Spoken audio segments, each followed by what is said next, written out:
Buenas tardes con todos. Mi nombre es Kerly Collantes. Soy estudiante de Derecho en la Facultad de Jurisprudencia de la Pontificia Universidad Católica del Ecuador. La tarde de hoy me acompaña el doctor Mario Regiardo Saavedra, quien es máster en Derecho y Economía en la Universidad de Hamburgo, Alemania, y a su vez licenciado en Derecho en la Pontificia Universidad Católica del Perú. Antes de empezar, quiero dar un especial agradecimiento al doctor Mario por su colaboración y sobre todo por su disposición al acceder a realizar esta entrevista. Sin más que decir, continuamos. ¿Qué son para usted las externalidades positivas y negativas? A ver, en principio una externalidad, sin entrar todavía a lo positivo o negativo, es un efecto generado por alguien en algún tipo de actividad o una conducta, un efecto que sufre alguien sin que haya aceptado recibir ese efecto de la actividad de otra persona. En otras palabras, cuando alguien realiza algún tipo de actividad y sin que exista algún tipo de acuerdo o consenso con otra persona para que esa actividad surte efectos en esa tercera persona, eso puede ser una externalidad, ¿no? La externalidad será negativa cuando ese efecto genera un perjuicio para la parte o la persona que recibe el efecto indeseado. Un ejemplo clásico podría ser un accidente de tránsito, ¿no? Cuando el chofer del auto no le pide permiso a la víctima para atropellarla, entonces en medio de su actividad genera un efecto negativo en la víctima, producto justamente de la actividad. Imaginemos si es una empresa, por ejemplo, de transporte o un taxi, dentro de su actividad terminó generando un perjuicio a un transeúnte, por ejemplo, ¿no? Mientras que la externalidad positiva viene a ser un efecto nuevamente no convenido, no acordado, generado por la actividad de una persona, pero el efecto termina siendo beneficioso para el tercero, ¿no? Por ejemplo, podríamos hablar de pronto una vivienda que tiene determinado precio, digamos una vivienda que vale 100 en el mercado, y se levanta en la zona, por ejemplo, un centro comercial muy exitoso que genera mucho, digamos, tráfico de consumidores, y eso posiblemente genere una alza, un aumento del valor de las propiedades alrededor del centro comercial, porque va a haber una demanda por abrir nuevos comercios en la zona. Entonces, alguien que de pronto vivía en una zona donde su inmueble, su vivienda valía 100, porque construyen un centro comercial cerca, de pronto su vivienda pasa a valer 200 o 300, ¿no? No hizo nada para que de pronto se dispare el valor de su propiedad. Y lo que simplemente ha recibido esta persona es el efecto positivo, no contratado, de que alguien decidió construir un centro comercial cerca a su casa, por ejemplo, ¿no? Así es como veo las externalidades. También conocidas como efectos externos positivos y negativos, ¿verdad? Exacto, sí, eso es. Uh-huh. La segunda pregunta. ¿Considera que la aplicación del concepto externalidades negativas en tiempos de COVID-19 resulta útil para la promoción de políticas públicas, formulación legal y reglamentaria?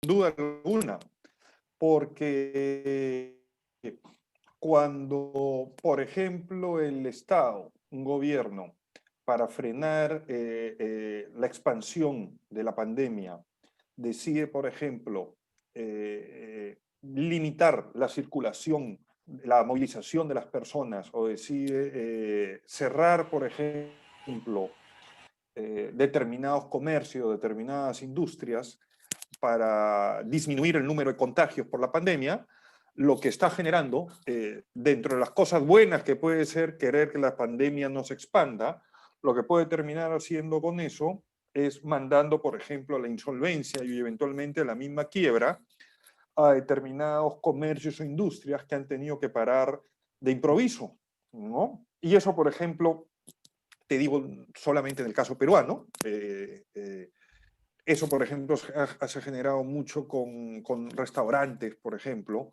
bares, discotecas, cines que no pueden abrir porque se considera que al ser punto de reunión de muchas personas, esto puede ser un foco de contagio de COVID.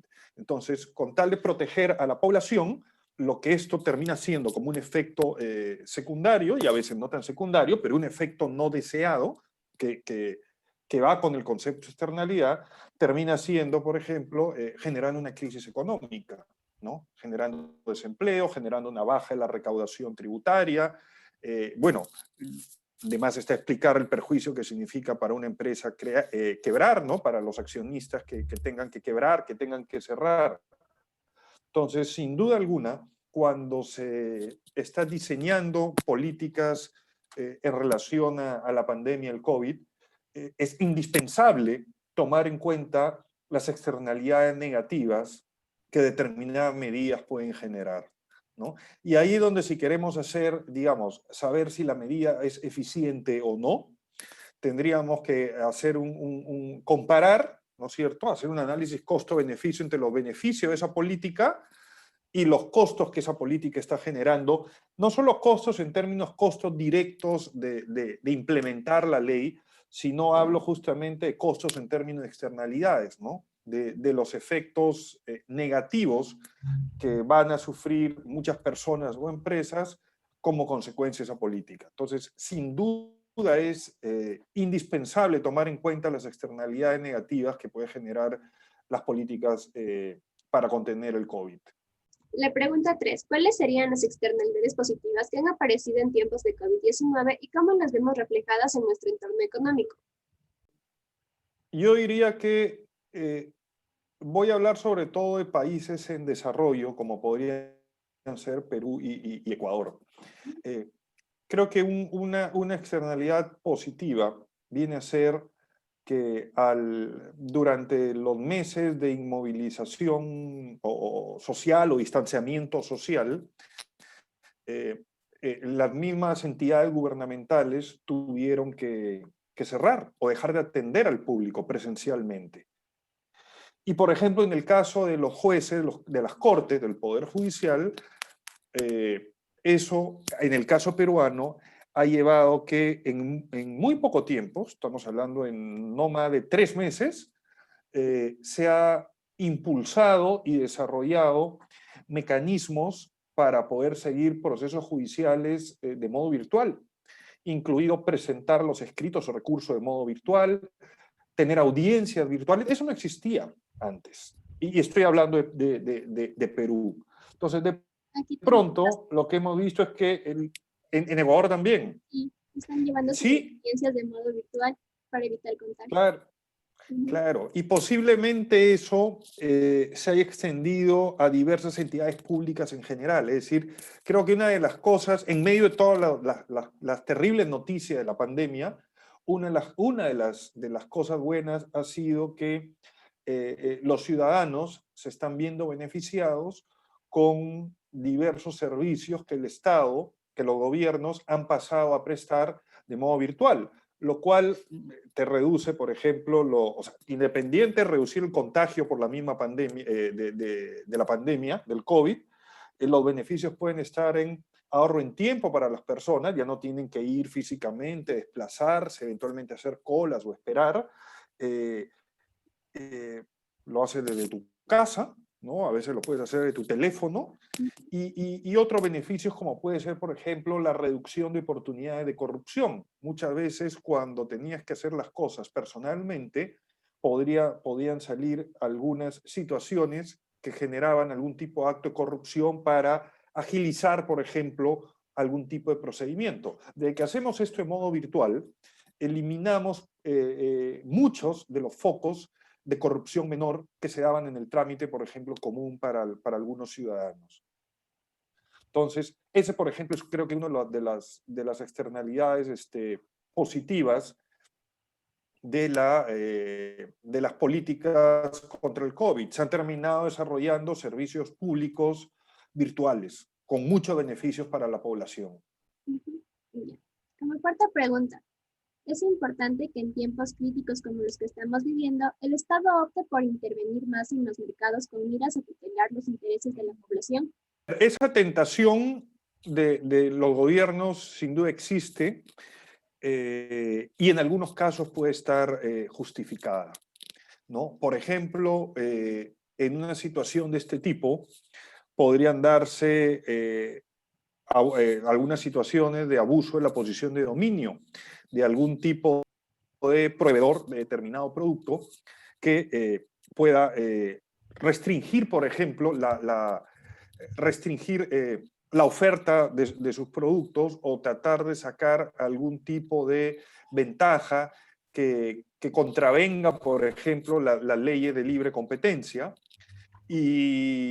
O si no existen esa ley de libre competencia, de repente habría que dar determinadas normas para justamente frenar los abusos de posición de dominio.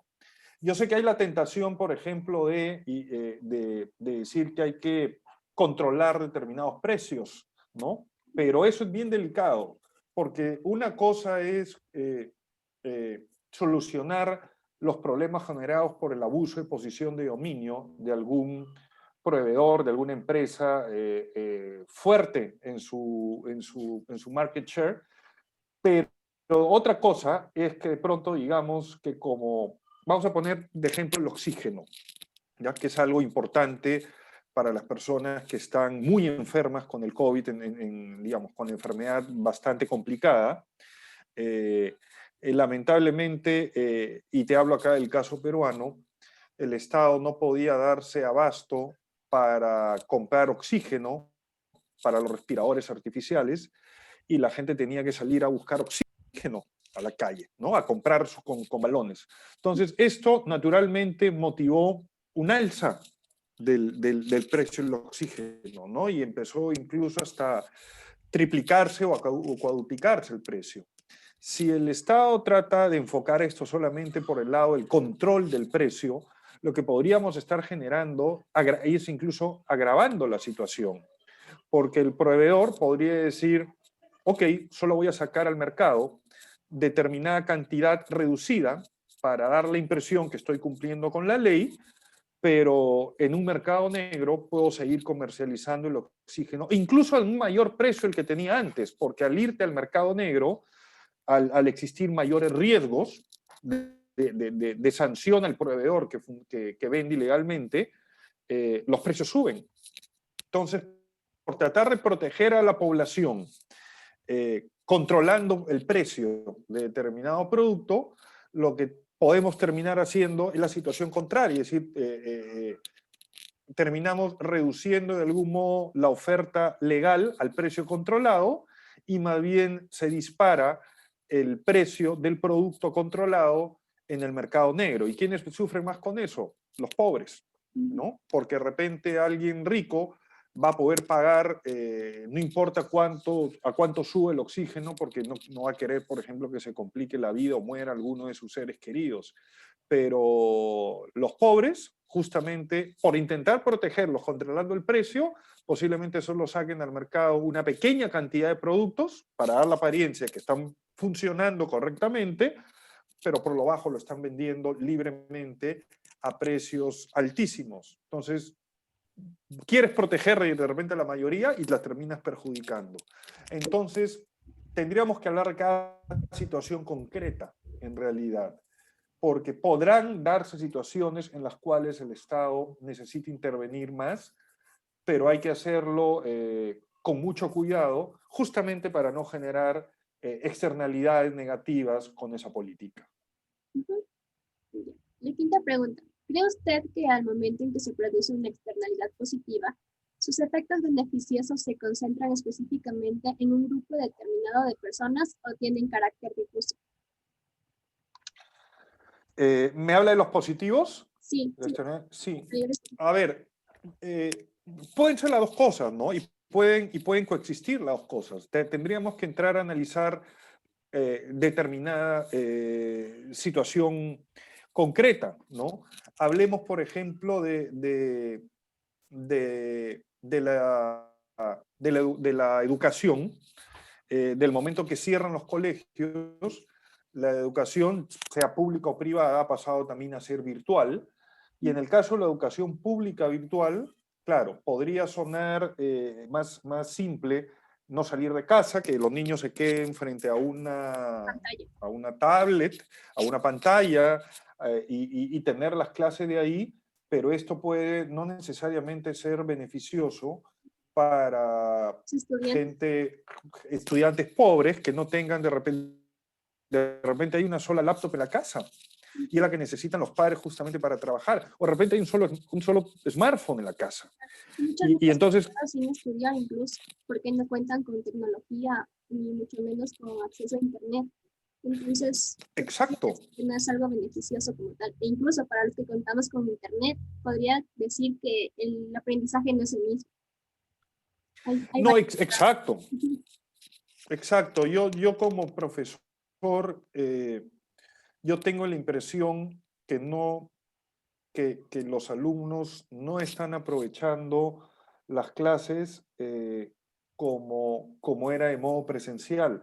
El mismo profesor tiene limitaciones, yo creo que hay limitaciones, por más voluntad que se tenga y más preparación que se tenga, hay limitaciones, además de las limitaciones, digamos, fisiológicas, ¿no? Más allá de las técnicas de aprendizaje, de las técnicas de enseñanza, más allá de la misma tecnología, está comprobado, porque han salido muchísimos estudios con la pandemia, de que uno no puede estar concentrado tanto tiempo mirando una pantalla. El cerebro se cansa mucho más y por lo tanto tu nivel de captación de información, tu nivel de concentración, tu nivel de lucidez se reduce conforme va pasando el tiempo. Entonces, ese puede ser un efecto negativo. O como tú dices, el Internet, de repente, y ese es un problema en Perú, muchos niños, muchos escolares en zonas muy alejadas del país, sobre todo en zonas de los Andes o zonas muy metidas en la selva amazónica, no hay señal de internet. Entonces, les han cerrado el colegio, por más que sea un colegio humilde o sencillo en una zona alejada, los niños tenían clase e iban a su clase. Pero si no tienes internet, ¿de qué sirve que haya una clase pública gigante, virtual, para todo el país, si hay niños que no tienen señal de internet en su zona, ¿no? Entonces, sí se pueden estar generando, a ver, no es que sí se pueden, se están generando problemas sin duda, lamentablemente. Pero creo que mucho más grave, tal vez, no tal vez, creo que más grave sería decir, bueno, volvemos a abrir el colegio y se nos contagian pues 20, 30 niños por salón, ¿no? Eso podría ser mucho más terrible. Y tal vez haya que sacrificar, digamos, no es ideal, no digo, pero tal vez haya que sacrificar un año escolar, un año lectivo escolar, a estar sacrificando la vida de un niño por tener que ir físicamente a un colegio que presencialmente te va a elevar el riesgo de contraer el COVID. Sí, ¿verdad? Ya, como sexta pregunta, en el ámbito educativo, ¿qué tipo de externalidades positivas creería usted que se ha generado a través de la pandemia? A ver, yo diría para las clases regulares, llámese colegios, universidades, yo me temo que no hay muchas externalidades positivas. Sí las hay, por ejemplo, si estamos hablando de cursos a distancia, congresos, webinars, donde antes, pues, para asistir a un congreso y tú querías escuchar la exposición de algún profesor, ¿no? O de algún profesional muy destacado a nivel internacional, tenías que ir o viajar eventualmente. Entonces ahora tú puedes tener un congreso virtual con profesionales o académicos de primer nivel de todo el mundo y la gente va a tener acceso a lo que antes no se tenía, ¿no? Porque no hacíamos virtualmente los congresos, ¿no? Antes viajabas o vivías en la ciudad e ibas o tenías que viajar. Entonces creo que ahora, casos específicos, determinados congresos, mejore las posibilidades de que las personas puedan acceder a cierto nivel de información. Para las clases regulares, en una universidad, en un colegio, yo sí tengo mis dudas de que se hayan producido Eh, muchas externalidades positivas. yo creería que una externalidad positiva sería el hecho de que se nos han reducido los costos de las colegiaturas. Sin embargo, no todos los estudiantes hemos podido seguir continuando con los estudios como tal, pero los que han podido no están pagando el valor que acostumbran a hacerlo. Entonces, no sé si eso podría contar como una externalidad positiva. Pero mira qué curioso para aquellos estudiantes que ahora van a pagar menos, pero pueden pagar. Pero no es una externalidad positiva en el que simplemente porque los padres pueden haber quedado sin trabajo, por ejemplo, igual no van a poder pagar digamos, igual no van a poder hacer el pago porque, digamos, van a tener que reducir su nivel de gastos posiblemente al mínimo, ¿no? En personas que están sin trabajo o quebradas. Entonces, sí, puede darse en algunos casos, pero de ahí que volvamos al inicio de tu pregunta, yo no creo que habrán algunas situaciones que generan una externalidad positiva general a todo un grupo, como también podrán haber externalidades positivas que solo van a beneficiar a determinadas personas en situaciones individuales, ¿no? Entonces, mucho va a depender de cada caso concreto. Ya. Eso sería todo, doctor. Una vez más quiero agradecerle por su gentil colaboración, por acceder a realizar esta actividad académica. Ha sido un gusto poder compartir junto a usted esta entrevista. Y sin más que decir, me despido. Espero que tenga una buena tarde. Muchas gracias, Kerly. Muy, muy amable de tu parte. Y yo muy feliz y contento de poder ayudarte a ti y ayudarte también necesario. Si necesitas volver a conversar estos temas, cuenta conmigo con toda confianza. Mucha suerte en el curso. Vale, doctor. Gracias. Que tenga una buena tarde. Chao, chao, Kerly. Buenas tardes.